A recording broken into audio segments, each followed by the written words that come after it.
Alright guys, welcome to the second part of the sniper tutorial I was doing. It took me a while to get around to the second part, but I'm finally here.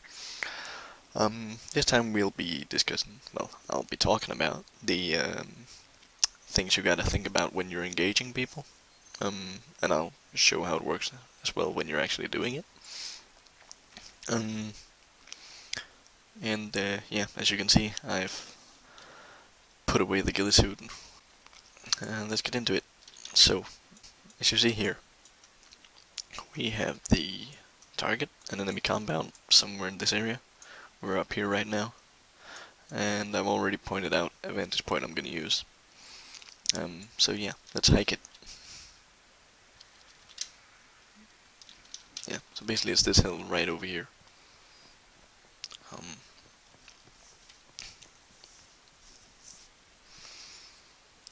And yeah, as you can see, I've picked another rifle than one of the standard ones. It's pretty much got the stats of the Lynx, I believe. It's like it has 2 more rounds in the mag, and then it sounds way better, and that's why I decided to use it. It's part of the R3F French pack. You can find it on Ammoholic. It turned out to be a really great pack, actually. Both had this and then another Barrett and some HK417s and lots of good stuff. And that's also part of the reason why I didn't do this part before. I had thought of doing it earlier. I actually wanted to do it earlier, but the thing is that a lot of the weapons didn't work anymore after the new patch. Like, they worked alright, but there wasn't any sound on it, and then I figured that'd probably get a bit boring for you guys. And then I didn't want to use a sniper with a silencer, because that kind of seems unfair when a lot of you guys may not be using mods, and therefore you cannot use a silent sniper. But yeah. Let's get to the shooting part. Right.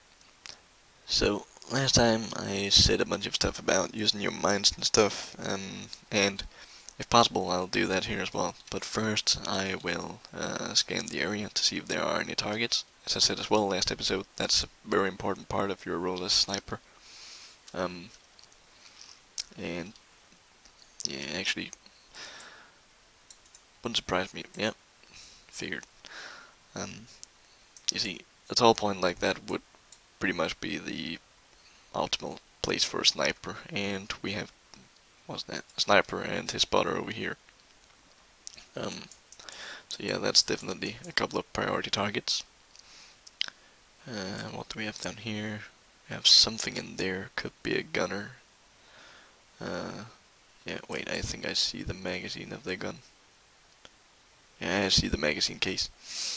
And then we have a bunch of guys down there by that bunker.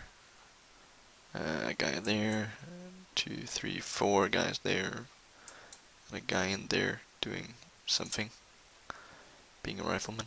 Oh, mounted gun there, and a guy right next to him. Oh crap, mortars. Alright, so we have 2 mortars as well. 2 guys there, 1 there. Alright, so as I also said last time, an important part about your positioning is not to be skylining. And if you're not familiar with that expression, it is basically being a very visual silhouette by being on top of a hill. Because if you're up there, you will stand out very obviously in contrast to the sky, which is very bright, and long distances you see, for instance, that tower down there, the lighthouse, they're all very dark compared to the sky, and therefore it just seems like something dark moving around, making it a very obvious contrast. But yeah, since I'm so far away this time, I'm almost a kilometer away, I'm tempted not to use any mines, because I doubt it'll be necessary, but on the other hand, it'll depend on how it goes with taking out these 2 guys. If I can take out the sniper and the spotter without the guys down the compound noticing, that could be a very useful way of doing it. Also, shit, we have D30 cannon down there. Doesn't seem to be anyone on it, but there could be very quickly. So yeah, better be careful about that. Nothing up there, that's useful. But yeah, and always scan the area, of course, for patrols or sentries that might come up and bite you in the ass later on if you don't do your reconnaissance work. Alright. However, this seems pretty clear. So, yeah. Before engaging, there's a couple of things you will want to do. And that is, among other things, finding some landmarks in case they start moving in on you. Because if you don't do that, you will have to constantly swap back and forth between your sniper rifle and then the rangefinder, or in this case, laser detonator. And also, the reason why I'm using the laser detonator is only that it has thermal, which the rangefinder doesn't. Which is very useful as well for just scouting, doing recon work. But yeah, landmarks would be like, we have them all the way over there. To the cannon there are 900 meters, and that's a pretty good landmark. And yeah, the entire compound is between 900 and 1,000 meters per hour. Yeah, that's about close enough. Yeah, 930 meters to the mortar guy over there, 640 to the lighthouse, 600 meters to the curve down the road, and yeah, whatever. That cliff right there is 400 meters, you know, just stuff like that, so you won't constantly have to swap back and forth to another range so you can zero in correctly and whatever. Now, as I said, we will want to prioritize our targets correctly, shooting them in the correct order, meaning that we'll take out the biggest threats first. In this case, that would be the sniper and the spotter, not only because they are the ones who are closest to us, but also because they, well, obviously can take you out in one shot, the sniper. And then, I don't know, if we take out those two, the mortars won't have our exact position because no one will be able to report it to them until they find us. So, yeah, and there's no one on the cannon yet, but I'll keep an eye out for that. There's a guy in there on an LMG, sorry about that. He's also a high priority target because he can just put lead down range like nothing. Wait, is there something over there? There is an HMG over there as well, so we want to take care of that as well. But yeah, snipers, LMGs, and probably mortar. Yeah, depends on who starts firing first, really. You gotta be ready for that as a sniper to start firing and adapt to the situation as it actually unfolds. But yeah, let's see about taking out the two snipers. Yeah. Actually, wait, in case they notice us, it might be a good idea to know exactly how many they are. The two snipers, 3, 4, 5, 6, 7, 8, 9, 10, 11, 12, 13, 14, 15, 16, 17, 18, 19, maybe 20. Yeah, that's 20. That's his helmet. 21, 22, 23. Alright, so this far I count 21 guys. But the thing is, you gotta keep that in mind. I said that as well last time. That you want a good Overwatch position where you can actually see the entire area. In this case, that's not possible. Because at first you can't really get to the other side because there's the sea. And on the other hand, there are several walls here and there, making it impossible for you to actually get a perfect view. There might be people right down there behind that H barrier. There may be people on the other side of that Cargill HQ. There may be people everywhere pretty much, but approximately 22 guys. Let's count with that. 20 in the compound itself. And yeah, watch your 6. Well, since we're attacking a compound, I kinda doubt there'll be anyone coming behind us. At the moment, but just in case, I will probably look behind me now and then, just to see if there is anyone coming up. I could put mines there, but I think I might need them more down here in front of me, to block whoever might start coming after me. So yeah, that's what we're gonna do. And right here I don't have a very stable firing platform because I can't put up my bipods. So let's move up a little. Let's take a look. How far are we now? 650, something like that? Yep, dead on. 650, yeah. Alright. And also, when zeroing in on a target on a long distance, you'll want to take the, well, as you see, this scope, the SOS scope, goes 300, 400, 500, and so on. Then it basically jumps 100 meters every time. And when they're 650 meters away, you could either choose to zero in on 600 meters and aim a bit above them, somewhere like here probably, or 700 meters and aim a bit below him.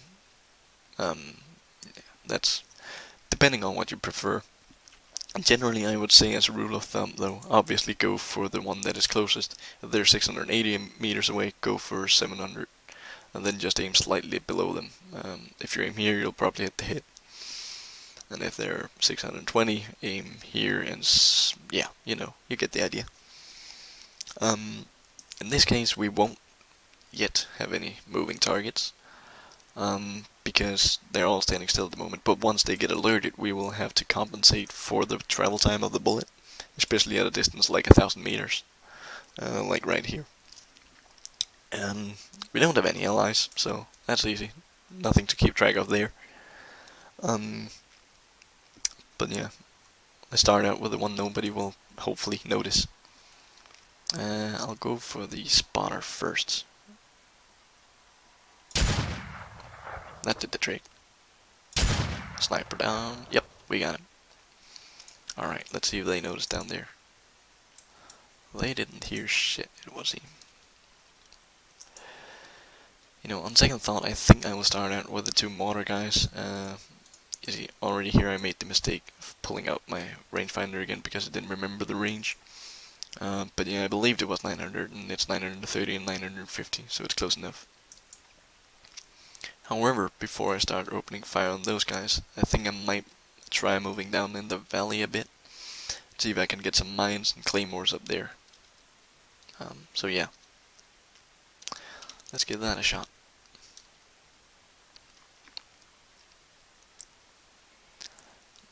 The tricky thing about this is, well, at the moment we're so far away that they will probably not see us, but I'd always advise you to keep a track on things. Because since we're so far away, we can easily move up a bit and get some mines down. I'd probably put one there, and then a couple of claymores as well in between, something like that. Just at least to have something to make them scared off a bit. Your mines won't necessarily work just to, you know, actually kill people, but also have, like, make you seem like a way larger force than you actually are. If they know you're only one guy, there's a good chance that they'll just rush at you. Where on the other hand, if they see explosions all over the place, it would seem that you have artillery or whatever, and yeah, that'd probably make people think twice about moving up. And yeah, when you move up and you're not sure whether you'll be spotted or not, I advise you to do like I'm doing right now. Crawl. It may seem like a very slow process of doing all of this, but it's worth it rather than a bullet in the neck. So yeah. And also, especially if you are, if you have taken out a target or two in the compound, for instance, and you have to move to keep, you know, what's it called, to keep your position sort of hidden from the enemy, I would advise crawling away, because that way you won't be so visible to the enemy when you're moving, meaning that they will probably not pinpoint your location. If they see you moving, they will know where you moved to, and then it's all in vain. But yeah, How's it going? Have they seen anything yet? Probably not. Right, I'm gonna do what I advise you guys never to do, but I'm stupid, so whatever. I got 200 meters down there, then I'll still be 600 meters away or something, so it should be alright. But yeah, I'm gonna get up and start moving this way, because it is a bit faster after all. In this situation, actually, I think I might stick to the claymores though. But yeah, enough about that. Put down the claymore here.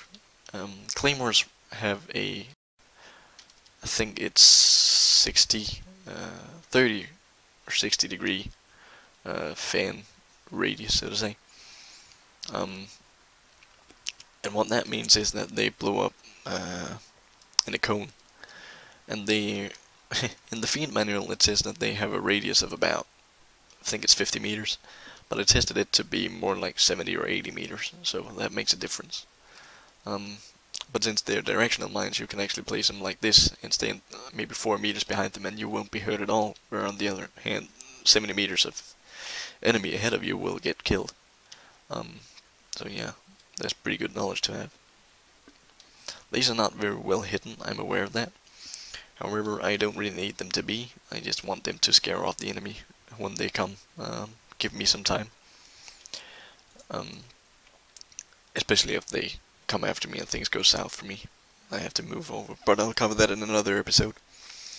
Time to start moving uphill again. I'll keep the bounding mines for later in case I have to make a retreat. Oh yeah, and I didn't really finish the mine thing. The mines with the biggest radius are quite obviously the bounding mines. You see, what they do is that they jump up. I believe it's a meter. They bounce up in the air, and then they detonate. Meaning that they cover a very large area. They're like the old Vietnam bouncing Bettys, pretty much. Well, actually World War II, I believe they were invented. You know, they would bounce up and then they would explode, hence the name Bouncing Betty. And they're efficient as hell, but since they're kind of small, they have a very small surface, meaning that the chance of the enemy actually stepping on it and detonating it will be significantly less than the chance of an enemy stepping in a tripwire mine, for instance. But yeah, I don't really use those because I don't trust them at all.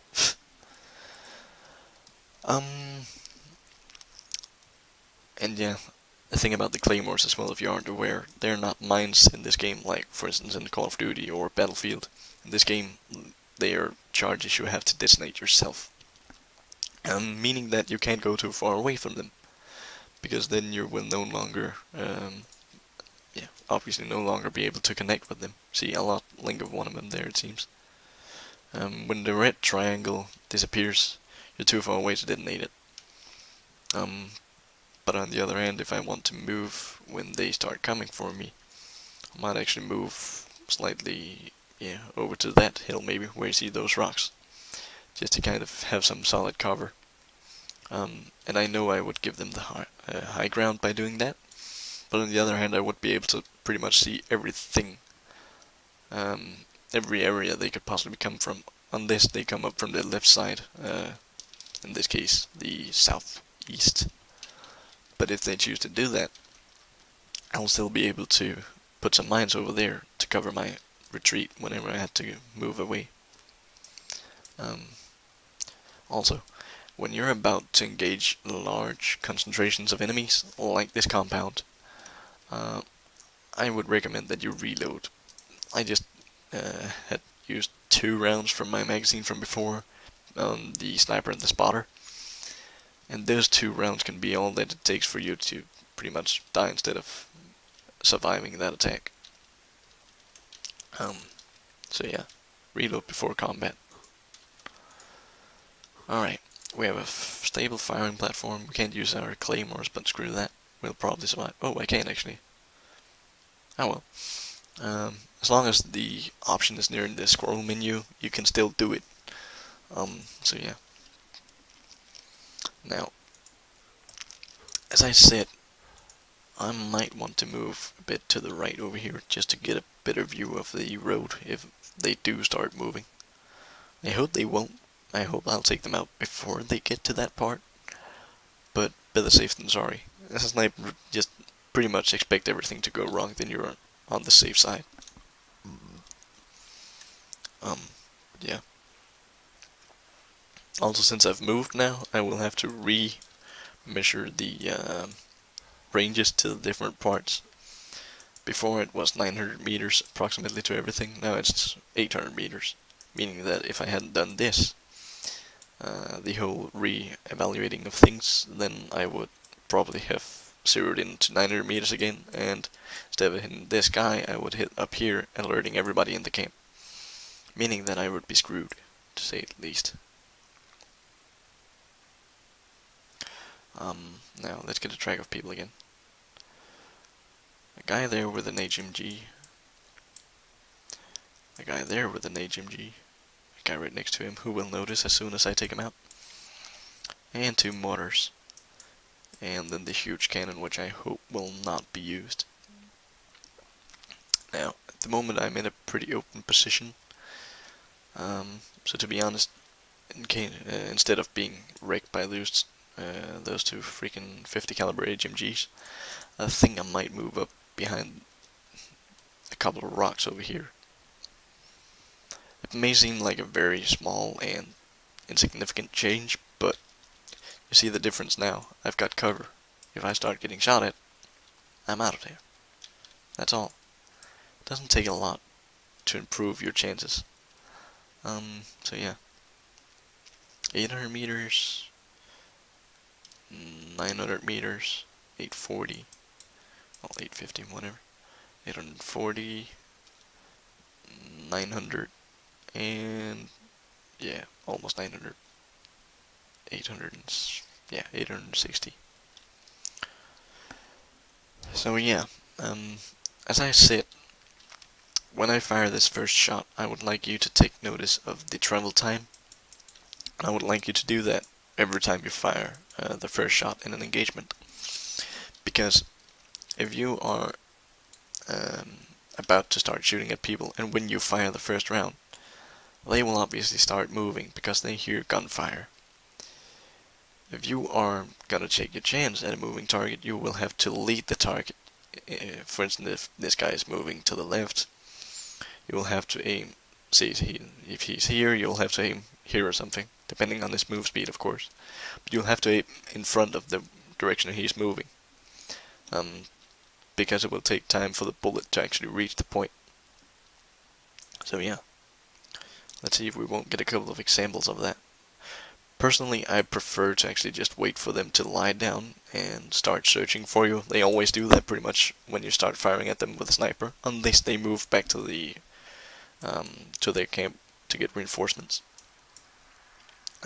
But yeah, if they get down, they're way easier to hit. You won't waste ammo. We have about 20 guys left. I have 7 rounds in the mag. That means I could do it with 3 magazines. But I will probably miss a couple of shots, and I'll probably use like 5 magazines or something instead. But time will tell. And in case things go completely south, this rifle, the PGM, which is a French 50 caliber rifle, actually has Raufoss ammo for it. Raufoss ammo works the way that you have a standard 50 caliber round. Well, it's obviously not a standard 50 caliber round, but what it does is that you fire it, then it hits a wall, for instance.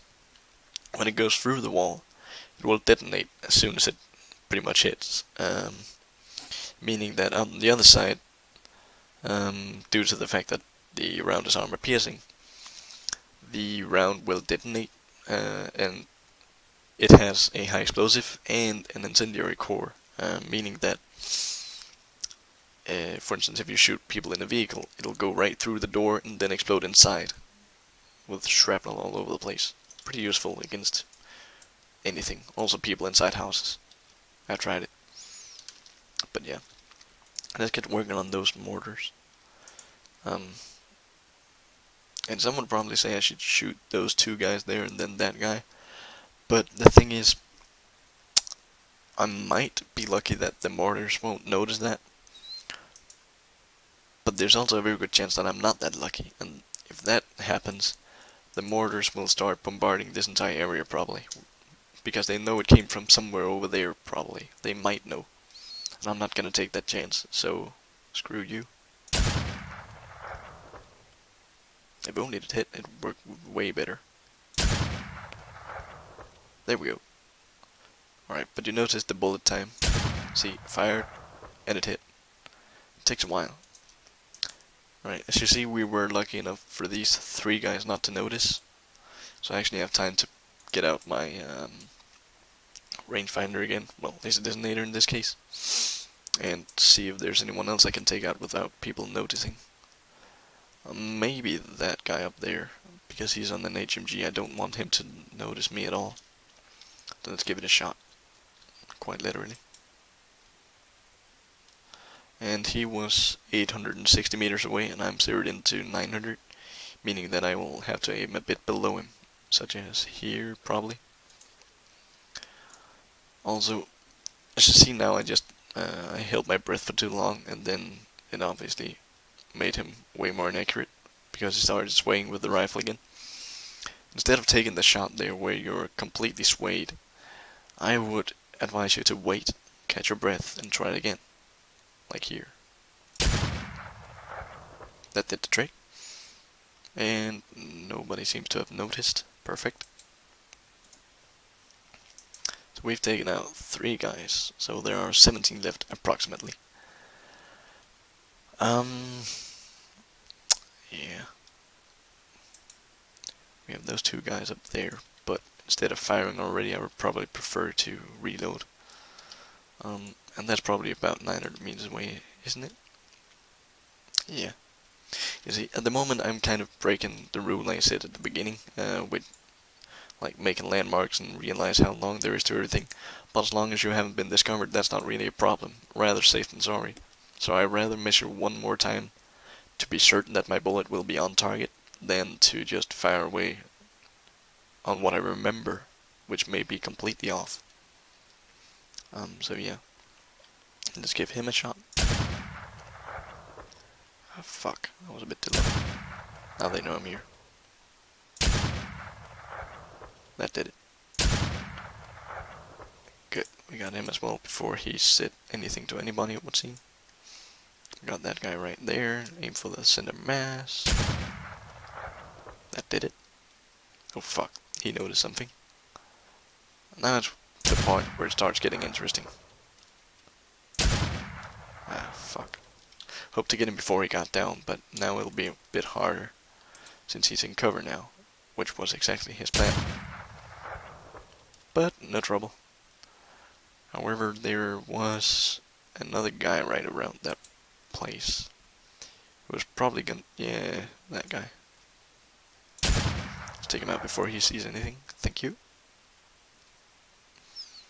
Oh fuck, they noticed as well. Can't really blame him. 1 down. 2 down. 3 down. Alright. I'm losing track of the count. We said 17 with the mortar teams and the other guy over there. 16, 15, 14. Yeah. 13, 12. 11. Yeah, so we're about 11, 10 guys left, something like that. Now, I've also downloaded another mod. I've not really tried it yet, but you see right here, mag repack. It basically allows you to take the rounds that are in one magazine, which you may have almost emptied actually, and then you can just like repack them, obviously. And the reason I downloaded it was that I started hating when I had half a mag left or something. Oh shit, they've started noticing something over there. What I could do here would be just to fire one huge Raufoss ammo round and then it would go through that wall and pretty much blow them all to Kingdom Come. But I'm not gonna do that, because that would be a bit too easy for me. And then, well, not meant as in anything showing off or anything, but just like it'd be too easy for me to show that, and then you guys may not have rifles ammunition. How many do we have? 1, 2, 3, 4, 5, 6 guys. Let's take a look at the thermal. What does it say? Fuck. There actually is someone at the cannon. Yep, I see his helmet. I should probably take that out before he starts pummeling my position. 800 meters.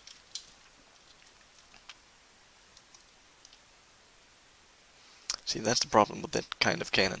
It has that huge armor plate in front. Obviously for this specific reason. Ah, fuck. I made the mistake there. Ah, we're lucky. You should see he started turning the cannon and he actually just was about to fire at me probably. But I managed to get him in the last second. Because I decided to fool around, get trigger happy at the first one. Which made me miss and hit the armor plate instead. Completely ridiculous, but yeah. Shit happens and we're still alive.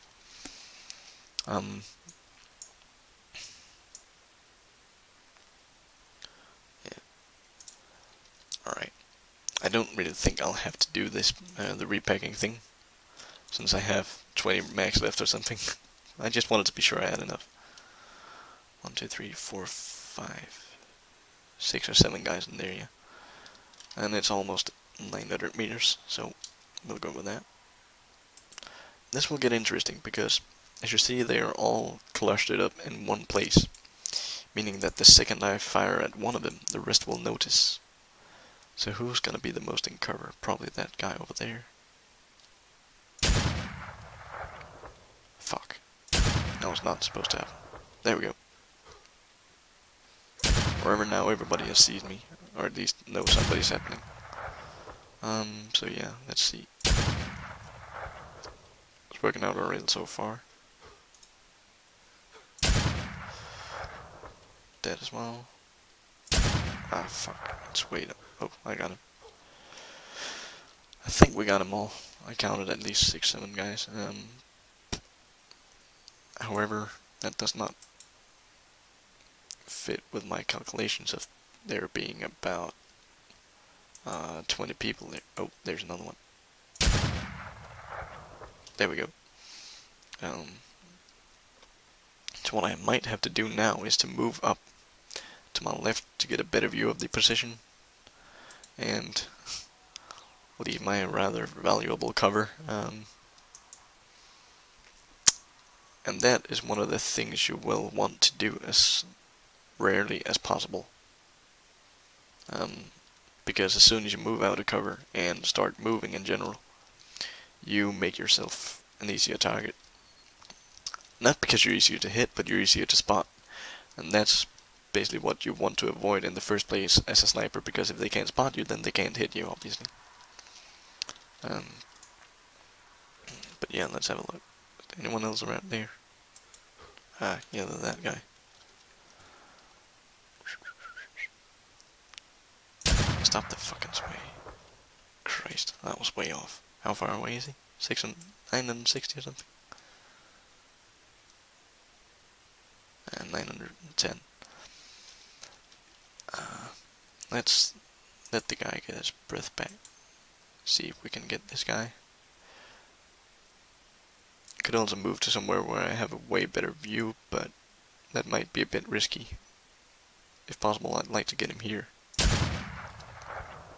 That didn't do it. It was close though. Fuck. He saw something. Or heard. Not really like I blame him. Shit. Alright. On the other hand, if he's the only guy left, the chance of him getting me is not very big, because I know he's there.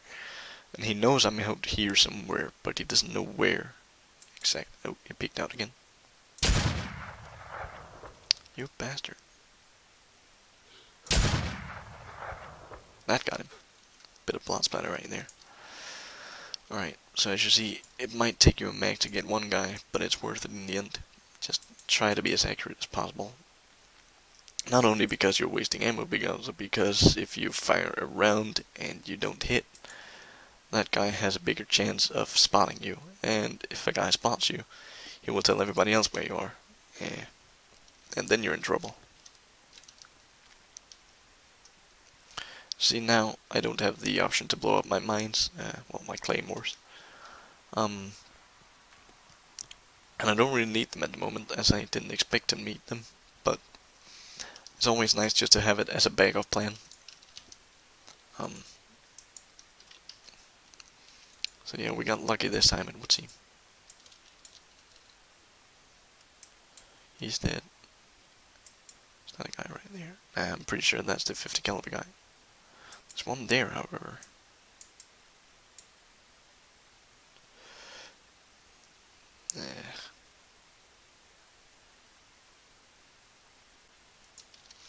Let's give that guy another shot just to be certain. He's dead alright. I see his hand and all. So, yeah.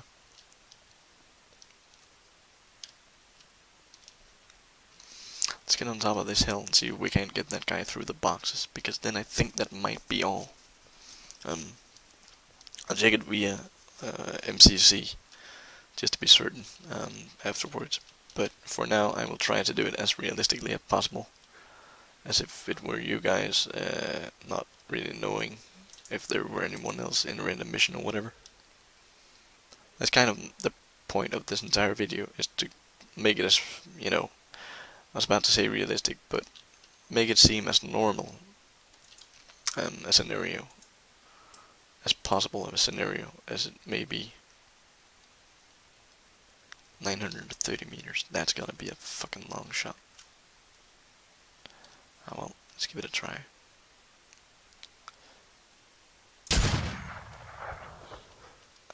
Crap. Pretty sure that was way low. What I could do would be to move over to the lighthouse, but first of all, let's take it fucking an entire age to get there. Not to mention the fact that the closer you get as a sniper, the easier target you are.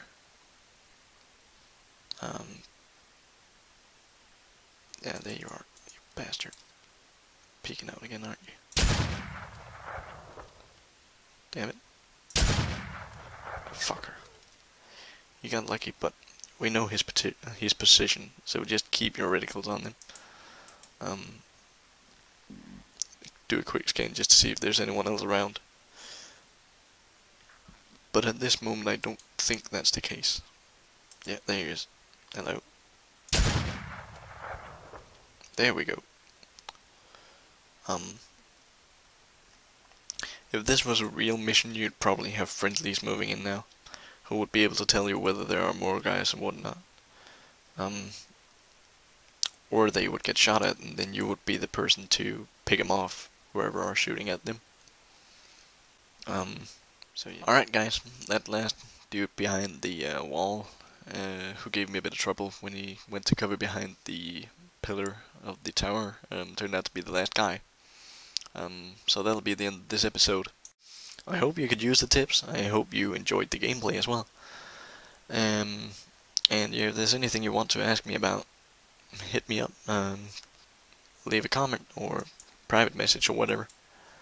And I'll see you in the next episode, which will probably be about when things go south, if I can find a way of making that episode. If not, I will just try to make a compilation of clips and then commentate on them, where I kind of, you know, where things have gone south for me and my mates, and where we find a way to adapt to the situation. But yeah, we'll figure something out about that. Leave a like, subscribe if you want, and see ya.